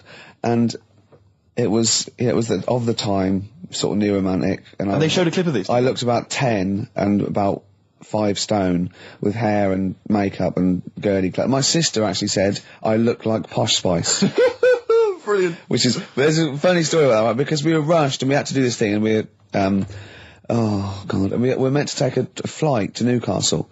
And Where were you travelling from? London? Yeah, but we got there and we didn't have tickets, we were told to be there, but the A&R man overslept. Right, for the company, overslept, and it was terrible, and we were fretting, and eventually it was too late to get the plane, we missed the plane, we had to get a train, and it was really kind of fine, they were back and forth, going, yeah, if they come now, we can still do it, we're going to miss it, and this was like a big promotional thing, and we got there, and they went, oh, God, right, and I had this sort of like jumpsuit I was wearing that I'd cut off, put that on backwards. A jumpsuit? Yeah, Brilliant. I know, Is this what was bad. on the clip? Yeah, I had that on back to front, and there was no time, and I think I even mimed wrong at one point, and it was awful. But the funny story is this, that when we were there, we didn't have our tickets. This was at the airport? We bumped into Bucks Fizz. The guys and girls from Bucks Fizz and their manager, so there's like 5 of them, right? And there's 2 of us, and they had 5 tickets, and Bucks Fizz tried to smuggle us through. And so they went through the things, right, and they went, tickets please, and he just waved 5 tickets that he had, like that, goes, this is us, right, and they went, well, can I have a look at them? And they went, there's only 5 here, and they just looked at us and went, sorry lads, we tried. We were nearly smuggled through. By Bobby. Carol. They couldn't even with their powers, they were the height of their powers. That was like make-believe time. They'd already done making your mind up. I thought if anyone can get us through customs check, it was the Fizz. But even the Fizz what I like could though, not get that us reassures me, I have to say, about kind of airplane travel. You know, in these kind of troubled times, it's nice to know that even someone like Bucks Fizz couldn't get, smuggle someone through. That's good, because the top security man went, hold on, there's 5 in the Fizz, there's 5 tickets, those 2 lads are not going through. Exactly. Yeah, that makes you more secure about air travel now. Well, it's lovely if I'm in America, and I see 5-star, trying to get through customs. With 2 other lads. Exactly. I think, wait a minute, what's going on there? Yeah. Wait a minute, security guy stopped him, it's fine. It's fine, yeah. You know there's only about 5 in 5-star. Oh. It's lovely to know that. Yeah. I love the fact, and did you know the Fizz previously? Was this your first run-in with the Fizz? No, they were doing the Taz, same as us. They were doing the old Raz, same as us. Did you recognise the Fizz and go, oh my god, that's the Fizz, let's try and sneak in with them, or did they recognise you? How did it work? They wouldn't have recognised us. Exactly, that's what I'm thinking. I love the audacity of going up to Bucks Fizz and saying, trying to smuggle us in. Can you try and break aviation law for us? Now, now it's time to make your mind up. We're going to the land of make-believe. I did that and they laughed. They went, brilliant. Yeah. We'll get you through, lads. Yeah. Just stay tight. I was actually on top of Bobby's shoulders in a long coat. Lovely. Yeah, but Bill... Well, seriously though, I don't understand what their plan was. Like they would have gone, through. It's the Fizz, let them through. Yeah. Don't bother checking the... It's like, not wasn't even answering, we couldn't even get to Newcastle. Do you think it was wearing your jumpsuit backwards that sort of gave it away? Well, no, but see, I didn't have it on then. I was just in civvies. I just had jeans and a t-shirt then. I didn't even have my hair gelled. I was just like cash. I saw it. I thought it looked all right. Did you? Did you? Well, I mean, for Then in a tight jumpsuit. Yeah. cheekbones. Brilliant. Yeah. I had some cheekbones. Yeah. That was. If anyone else saw it, or maybe they taped it and they've got a leave clip, it now. because I'd love to see it. I missed it. Well, I'll get you one. If you have it, put it. I'll tell you what. Why not create a website? And put that clip on there on a constant loop, and then send the address in, and I'll give it out, and people can check it out for themselves. Yeah, brilliant. Is that okay? Yeah. Cool. I'll have to lose weight now. Yeah. Hives there on XFM 104.9. Right, we've got a competition question. Steve's come up with it at the last minute. This is just to check if you are a regular listener of the show. Yeah, we would like to reward loyalty. Exactly, absolutely. So, last week on the show, Ricky described a story that happened to him back in the 80s when he was making his TV appearance on Razzmatazz with his band, and he had to fly out, was it to Newcastle? Yeah. And he tried to get on a plane, and a pop act of the 80s tried to help Ricky sneak aboard an aeroplane. But failed. But they failed to do it. At the height of their powers. And they were at the height of their powers. What was the name of that outfit? Should we put them on the line? Absolutely, let's hear Well, it. There's the people there already. This is to win Incubus tickets. Please do not be mental. Don't be mental or swear or say anything libelous or nasty. Yeah. Just be nice. You won't win if you're not. Go on. Hello? Hi, who's that? Oh, I've got my headphones on, haven't I? Put your headphones on, Rick. I'll just keep her talking. Oh, no. Hey, how's it going? Hello? Okay, hello. Hi. Hi there. What's your name? Lindsay. Lindsay. Where are you calling from? Clapham Junction. And do you know the answer? I do. Okay. Bucks Fizz? It was indeed Bucks Fizz. It was the Fizz. It was indeed the Fizz. Well Do done. you like Incubus? Yeah. Right. Right. Oh, yeah, you see, if I was interrogating you, I'd go, you hesitated. Yeah. There's so many people phoning up who are desperate for these Incubus tickets. Please don't make They us are give them to rightfully, you. no, to be fair, they're rightfully yours. Right, I tell you what, I'll have a T-shirt if you give them the tickets. Okay, is that just any old T-shirt or? No. can we send her a T-shirt? Carl's nodding. We think we can send you a T-shirt. Right, we'll get you a T-shirt. How are you going to do that then, Carl? Because you've got to take her name and everything now. You keep talking a minute. Yeah. This is pathetic. This This is wouldn't amazing, happen isn't with Dr. Fox. He'd have it Foxy all wouldn't planned. do this. Can I say as well, there's a bank, there's a train station with one vowel. Yeah, but there's loads, aren't there? He hasn't thought it through. Bo as well. There's many. Listen, Carl, take a note of her number. It can't have been that.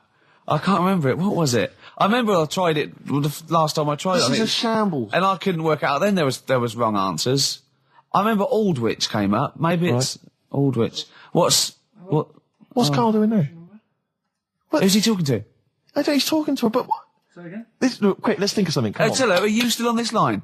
No, he's picked up the phone now. So what am I Don't doing? shit, we're giving away. We're letting people behind the curtain. Let's keep up this veneer of professionalism. This is so rubbish. Isn't Come it? on, no, It's don't okay. draw attention to it. Okay, all right. But let's just talk and make. So, Steve, what are you doing tonight? Looking forward to Pop Stars? I'm looking forward to it a lot. Who do you want to win? I'm glad you've asked, Rick. I'd love to see Darius have a bit of success, but I don't think it's going to happen.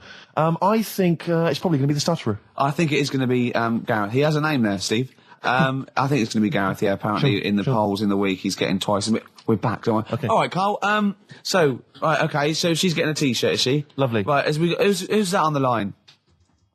Next contestant, Hello.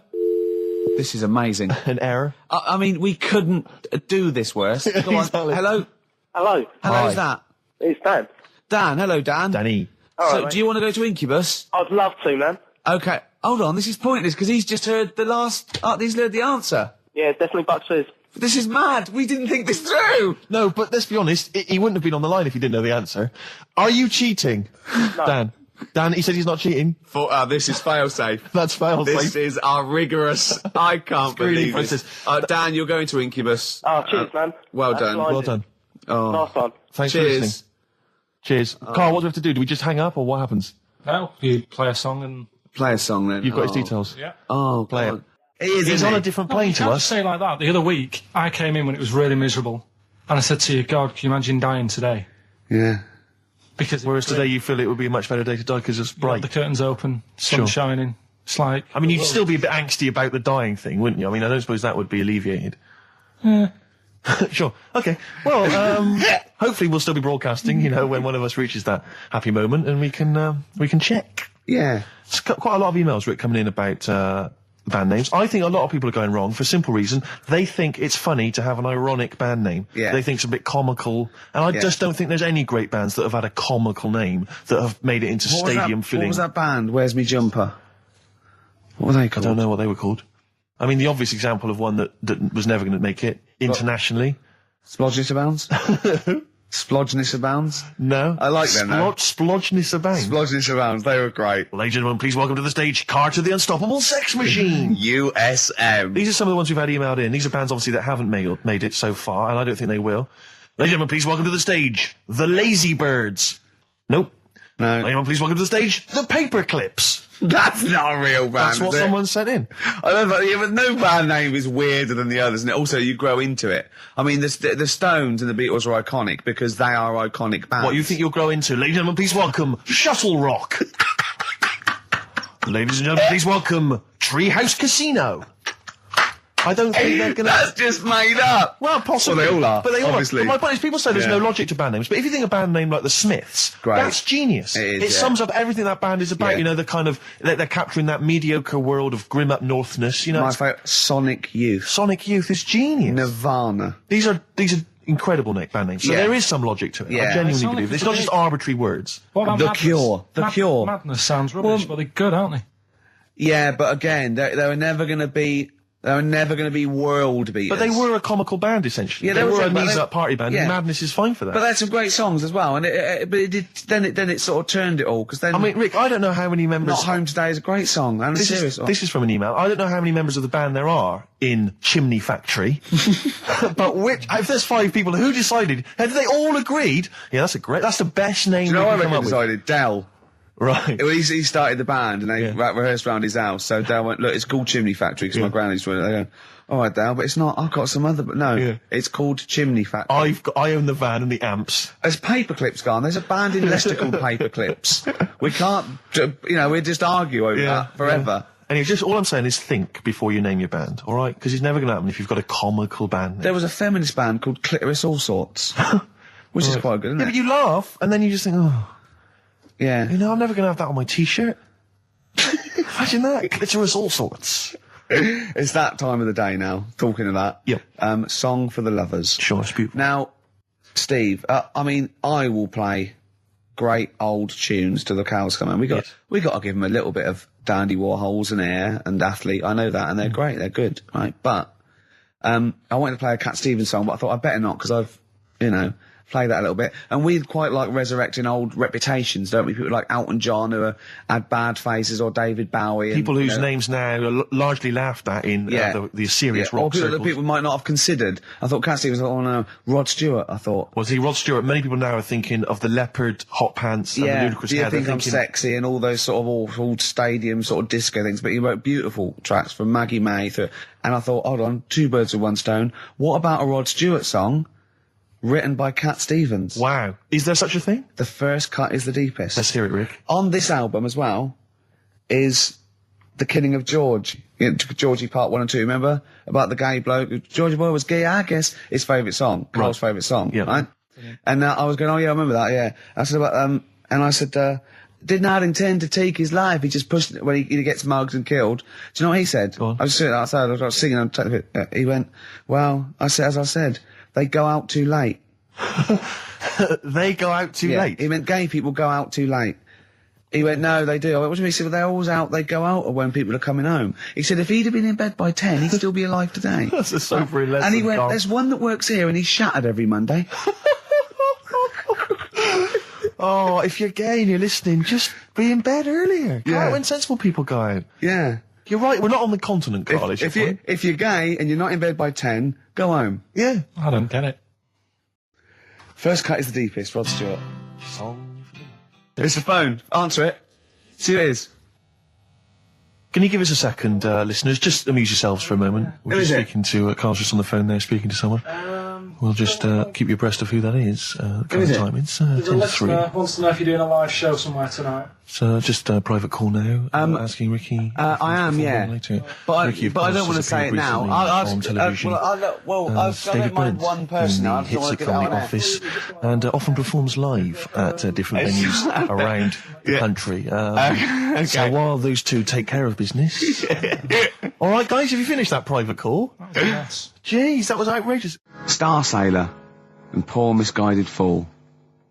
With me, Steve Merchant, and Karl Pilkington. The K-Man, round of applause for K-Man. Yeah. But no one's announced who you are. Ricky Gervais. It's XFM 104.9. Saturday afternoon. If you didn't know that, I don't know why I mentioned it. That was stupid, really. You must know that by now. Well, we've got some great things coming up. We have indeed. We've got songs and chat and things. We'll also, of course, be running through the white van man questions from the Sun again, but this time Carl will be answering them. I look forward to that. Yeah. Can we do that fairly soon? Oh, there's some good questions this week. Yeah, we will, but as I was coming in, there was like a bunch of posh lads, I think university students, trying to get in, because they're doing one of those scavenger hunts. They have to get points for charity and do stuff, and one of theirs is get on a live radio show. Right. So I sort of felt sorry for them, so I said they could come on here, just for 5 minutes. Who are that's they? All right. They're just, Are they toffs? they are sort of like toffs, but they're trendy toffs. They're obviously... Trendy toffs? I don't know what's that. Is that like Lady Victoria Hervey? Is she No, I don't mean that, no. They're both sort of like that, Will of Pop Idol. Right. They're like him, sort of like trendy but posh. Okay. They seem nice enough, and they're doing it for a cancer charity, and they just get... They got, for what, is it like they got their sponsor to do various... Exactly, I don't know quite know how it works, but they're gonna come on and, because we get, for coming on this live radio show, they get 17,000 points. Right, good. If I can put that in context, Yeah. if they were to say, did it help deliver a baby, they only get 7,250 points. But it's much easier. It is. There's lots of women just Happily gonna dropping let a couple of sprogs posh all ones. over the place. You can't get on a live radio show these days for love nor money. That's true enough. You know what I mean? Yeah. So, When are they coming in? Carl said they're going to just... 1:30. I had a word with them. Okay, what did you make of them? They are posh, Really? but they said they're going to wander about and go and see if they can deliver a baby and that, and then come back here for 1:30. And I don't know if it. I hope they don't leave a baby sort of half out. You know, if they've got it. You know, they're push. Sorry, we're going to have to shoot off. We've got to go and see. We've got to play an instrument in a marching band for 8,500 points. Well, I did say be here definitely at 1:30 because I don't want you getting in the way of the white van questions. And the other thing is, right, they get 7,500 points for delivering a baby, but they get 9,000 points if they cut Peter Stringfellow's hair. Well, he's very precious about his hair. It's a more delicate operation, isn't Absolutely. it? There's more that can go wrong. That's true enough. Take an unconventional animal for a walk in a park. What is an unconventional animal? I think that could be a dog that just doesn't play by the rules. Yeah, that's a dog that's into Slipknot. Yeah, that wheeze in a urinal. Yeah, exactly. Standing up. Exactly. Yeah, well, I'm looking forward Well, to yeah, that. I'm sure they're lovely guys. Good luck to them. Yeah, we'll see you later. Well, we're back, and there's a few more people here. Absolutely, well done. Yeah, yeah. Well observed. Yeah. Do you want to say hello? Hi guys. And what are you doing here? This is Mark and James, or Sco and Belch, and we're here. Sorry, your name's what? Sorry, say the last bit again. Or what? Sco and Belch. Sco and Belch? Yeah, that's right. Do you want to explain that? No. No, from the drinking story. games, I imagine. Yeah. We've got worse names than that, but it's radio, so. Sure. Now, you're presumably students? We've just we kind of graduated. We've been in work like about a year or two. And what do you do? I work for a management consultancy. I work for a distribution company up in Birmingham. Well, okay. So, Now, very what you're doing is a scavenger hunt, and you're raising for cancer Colon charity cancer research. right? Yeah. And you've got to do. And this is we're just helping you out here because for 17,000 points, you have to get live on a TV or radio show. That's exactly it. So here we are. That's why we're here. Yeah. Do you ever listen to XFM? I know of it. Yeah. I listened to it a few times. Sure. What kind of music, what kind of sounds would you normally be into? I love cheesy radio, sort of school disco, sort of, 80s stuff. Sure. Sorry, what was your name again? Mark, or Sco. Sco. Okay. And you're Belch. Belch. And what sort of sounds would you be grooving to, Belch? Cheesy. UK garage? Well, Craig David. a bit of house, just very occasionally. A bit of cheese. It depends what kind of mood I'm in, you know. Now, you don't listen much, but I mean, kiss a celeb, because Carl... Yeah, we actually wanted to do that with you, Ricky. Is that all right? No. That's not going to happen with Okay. Ricky, but Carl's now got his name mentioned in Heat magazine. Is that right? Well, So that's if you want to brilliant. snog Carl, we'd love to see that. I mean, we don't want to snog Carl, but I mean, we were thinking if there was kind of a female presenter here, we might be able to do something. But What are you saying? A female placenta? well, if you've got one. Have you seen some of the female presenters that work on XFM? Oh, placenta. Is that why they're on radio? I thought you said placenta. That's unlikely. I know. Well, now what's the other things you've got to do here? So what are some of the things you've done already? Well, See, some of these worry me, like start a fire in Pudding Lane Oh, we've done that already. for 4,700 points. Well, I'll tell you what we have done. We've been on Phantom of the Opera stage already. Have you? Yeah, we just asked the stage door guy. And, That wasn't during the show, I see. No. And that's right. He actually mentioned that. Yeah, we shouldn't speak about that too. Otherwise he'll get sacked. Exact. But yeah, he was really kind. Let us on. We've jumped in Trafalgar Square Water with doing a sort of Friends impersonation, so that was... Right. How many points did you get for that? We got 2,000 points for that. We got Right. 8,000 points for being on the stage at Phantom of the Opera. Yeah. And we get double that. We get like 18,000 points, which is almost the maximum for being here right now. Really? So that's Yeah, well, absolutely great. Honestly, I wouldn't worry about the little things. I'd go for the big. Yeah, that's it. We're not interested in the little stuff. Want to go for the big stuff. Yeah. So what the big ones are? Get on stage with S Club 7. That's not going to happen, is it? When have you got till 6 today? Well, S Club 7 are on at the London Arena at about 2 o'clock. So, Good luck. but Okay. I think it's going to be very, very difficult to get on there. But you never I know. think so. Yeah. Get in the vaults of a bank. Yeah, you got See, any some ideas? of these are bordering on the illegal. That's 20,000 points for that. Like getting a cage at London Zoo. Don't do that. I mean, just 10,000 points, but don't do it. Unless it's a penguin cage. Well, that's what we were hoping. Just some kind of timid animal we might be alright with. You know? Yeah, sure. If anyone's got any good ideas for sort of funky things to do on air, then Okay, well, if you leave your number and anyone calls in, they can help you. Then Well, maybe some of S Club 7 are listening. Or let's hope so, because I mean, we love them to bits. If they are, it is for charity, and the points get awarded into money for colon cancer research. So it'd be absolutely fantastic if we could. Yeah, so Bradley, John, Tina, if you're listening. Yeah, if you're listening. Or any celebrity out there who's a female celebrity, we need to snog them. It doesn't need to be a long snog, but if we can, that'd be great. This is good for 7,000 points. This looks like a good one. Play the organ in a church. That must be easy. Is that a metaphor? Yeah, but you know what church people are like. It says the bigger the better, so it might be. That's got to be euphemism. Yeah, it's got to be, hasn't it? Yeah. Well, thanks very much. Good luck. Good luck, guys. Get an arrangement standing outside Les Mis looking Mis. That's going to happen. That's good. Man, a big gun type thing on the HMS Belfast. That well, we've got a big gun. It's just finding the boat, which is the problem. Oh, calm down. What was your name? Bo? No. Po? Let's go. Thanks very much. Thank you very much. Cheers. Bye. In their greatest hits album, that's Outcast, and a track called Rosa Parks. Like it. Yeah, enjoy it. Now, we just had a call from someone impressed by Karl, and Karl's very pleased because this guy has actually done a PhD on Che Guevara. So in theory, whatever subject he chose, in theory, he's probably one of the experts in the world on this particular field. Now, hello, are you there? Yeah, I'm here. Hello, what's your name? My name's David. David, now where did you do your PhD? Did it at UCL. Did it at UCL, mild college. And what was the actual title of the PhD? It was Che Guevara's influence on class struggle in Europe in the 60s. And what did you think of Karl's performance? I thought he did really, really well. The only thing, I'd never heard those last words before. So Karl actually knows something you don't know. Yeah, possibly. Although you presumably not take that as verified information. You probably wouldn't take everything Karl said as gospel. You'd probably look it up yourself, would you? I probably would have a look, yeah. Did you know about babies' eyes? Sorry? Did you know that babies' eyes don't grow? I didn't know that. You see, that's why you shouldn't take things Karl says as gospel. Because it come up with something, vaguely intelligent, and then say, "Did you know about babies' eyes don't grow?"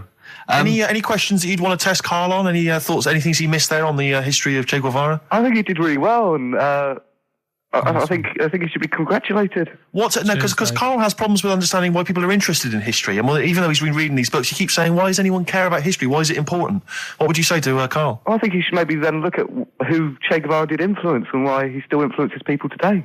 Yeah. Well, he knows that he influenced Citizen Smith, and he knows that if McDonald's ever wanted to swap Ronald McDonald for Che Guevara, it would cost him an awful lot of money. So he is trying to apply it to the modern world. He is having a go. Well, maybe you should think like why Rage Against the Machine have him on their T-shirts. Good point, Karl. Why do you think of that? Why do you think they have him on the T-shirts, Karl? I don't know. Maybe that was the design of the T-shirt. Maybe they wanted another T-shirt. Maybe they wanted Ronald McDonald, but didn't have any in. Sure. And they said, "Oh, we'll have that one there then." Well, thanks very much. Just before you go, do you think Karl would be an interesting subject for a PhD? Yeah, very much so. Yeah. Okay. Well, if you're not, well, hopefully one day you'll become a professor and you can maybe set that as some coursework. I could do, yeah. Karl Pilkington. Imagine that. Cheers, Dave. Having an MA in Karl Pilkington. Thanks very much, Dave. Okay, bye. Cheers, bye. That's good. My teachers never did that. What, encouraged you in that way? Never said well done. So, really? Yeah. But you never showed up. Yeah, you had to be in the same room. They were too busy saying, "Who are you?" yeah. No, but Mrs. Matthews, me head teacher. Oh, let's not lay into Matthews again. Not Matty Matthews. Not Grimble Matty Matthews. I'd never be a high flyer. If she could see you now. What did she say? You'll never be a high flyer? She said that to me, mum and dad. Really? On a parents' evening. And that was after I'd played the drums in Little Donkey. She clearly didn't know what she was talking about. The Strokes and last night. We just had a call, didn't we? From Johnny Mango. Oh, yeah, Johnny Mango, yeah. Yeah, old the Mankster. And he informed me that one of the Wurzels is dead, and I didn't know that. Yeah, Adge Cutler, who was the lead man, I think. Yeah. He said he died the most rock and roll death you can die. He said he was apparently driving on a terrible cocktail of cider and other things, presumably. Yeah. Apples and jams. Yeah. And he crashed into a tractor. Now, I wonder, is that true? JM's not winding me up. Yeah, I hope the Mango Boy's not having a laugh at me. Is that true? One of the Wurzels died by tractor. Is that true? So give us a call. What's the number again, Carl? 08700 800 1234. If so, I'm sorry that I disrespected them. I didn't know. Table 60. Lisa Tarbuck. That's Corner Shop. Lessons learned from Rocky 1 to Rocky. I love that guitar. That's great. It's real glam rock. That's T-Rex and Bowie. I was going to play some from Ziggy Stardust today, but instead I brought in a different album. I want to play a bit of Bowie. Is that all right? Oh, of course, yeah, always. Bit of Beatles. Still to come up, by the way. We with the education of Carl, last week he did Che Guevara. He did very well. Before that, the week before that, you learned all about Rasputin, didn't you? And this week you've been studying Hitler, haven't you? How does that go? How do you reckon that? It's a bit tough. Okay. I mean, I'll give you the full story later, Steve. Do you know much about him? No. So, they're all linked. All these stories I've been reading, they've all got a similar sort of thing going through them. They're born, they have a bit of a tough upbringing. Things aren't going well, and they seem to take it out on other people. Okay. Well, I'll tell you more later. Okay. Yeah, I don't think you can... I mean, I don't think Hitler and Che Guevara... It's the same thing. Che Guevara, when he was a kid, had, like, asthma, right? He wasn't an happy kid. Hitler, he only had one ball. Well, I was trying to find about that. Yeah, seriously, he phoned me up in the week. I said, how's it going? He went, I've skimmed it. I've just skimmed it. I was looking for the testicle thing. Now, I don't know if they left that out or it's not true. Right. So he was trying to look up that Hitler has only got one ball. I think they only did it to wind him up. Because it's like, you might be taking over the world, but we're all saying you've only got one testicle. Sure. And it's so did you look in the index and it's sort of Hitler, Adolf, family life, early childhood, testicles?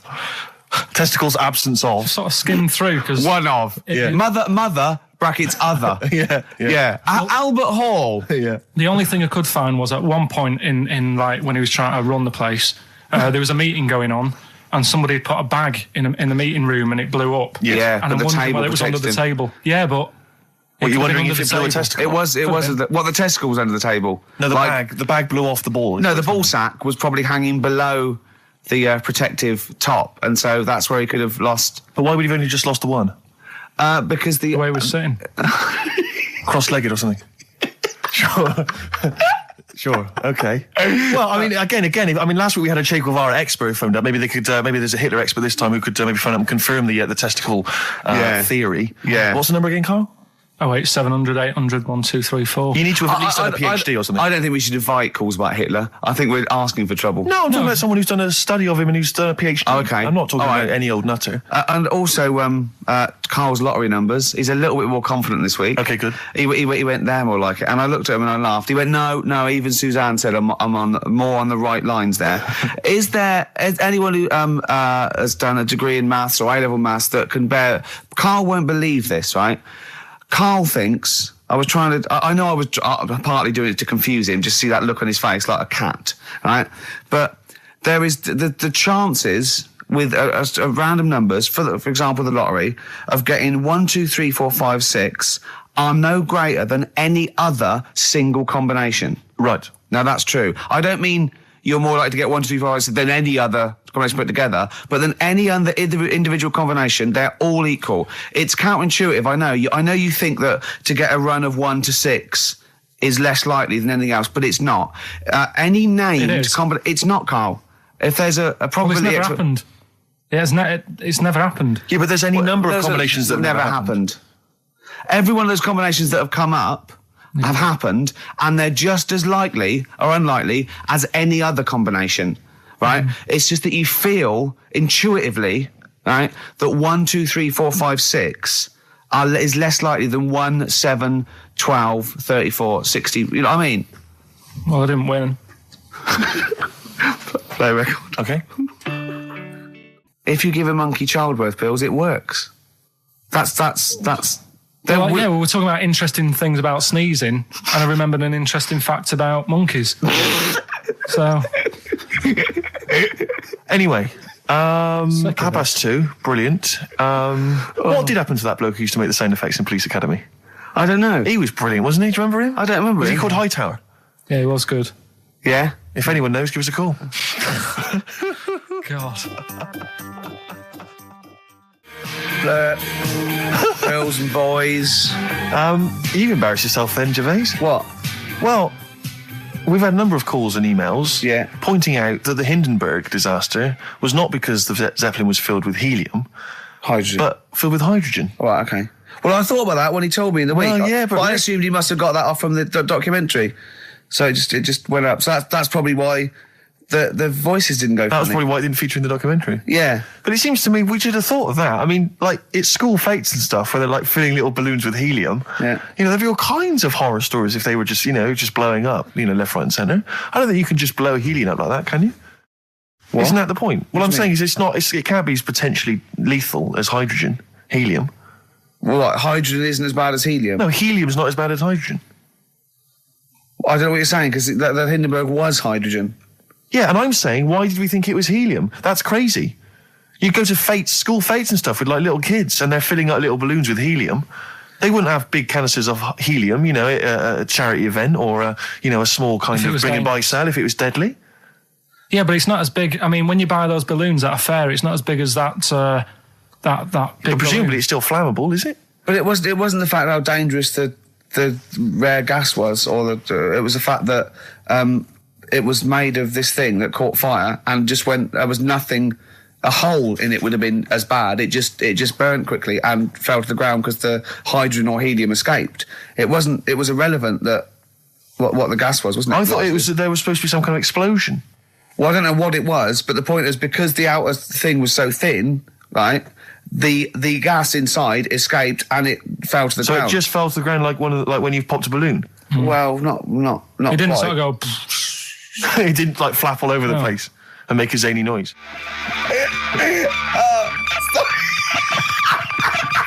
The heights. I just explain what I'm laughing at, right? We just had a call from someone saying his company would sponsor Karl, right, to be raised by all these balloons if he could have a walk-on part in the office. And we immediately went, we're worried about that sort of thing. You can't really promise that artistic, And I was worried about the legality of it as well. How can you promise someone that for personal gain that's a private and all that sort of stuff, right? And I went, I don't know. And anyway, put the phone down to him and Karl went... I love the fact you're more effing worried about that than me being raised 30 feet in the effing air. You started getting scared, did you? Are you worried about it? Well, you're quite excited about the idea of the challenge, aren't you? I like the idea, but I want like... Why do you like the idea, Karl? Oh, what if it went all wrong and we're there going, the humanity of it. I think we need Karl, to get... he's just... And the rope would pull out my trousers. Oh, no, it's definitely got to be Dr. Fox if that's going to happen. God. Oh, we've got to do this. So hang on, but let's just think about because wait a minute, we say this, but we'd have to get all kinds of health and safety people involved. No, we wouldn't. Of course we can't just start raising it in the air. No, you're allowed to do it on private land, aren't you? Look what happened to the Hindenburg. No, but I was just saying there was lots of people died. Listen, look, all we do is we get someone, right? But what if he gets loose and he just floats off into the air? We never, and he meets his magpie that he lost. He used to peck his grifter. Balloons.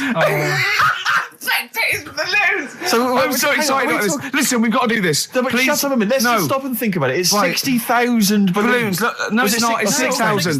But 6,000 balloons. That's a lot of balloons. No, it's not. No, it's don't not. be silly. For sponsorship, people pay for... no, listen, it's worth it. There must be a company out there that'll pay for this, just so we can film it. Hang on, is there not an easier way of just getting one big balloon? Then the challenge is... There's no challenge then. No, it's got to be... It's got to have people coming up and hooking balloons. It'd be like Buckaroo. And the person who puts the balloon that actually raises him 10 feet wins a prize or something.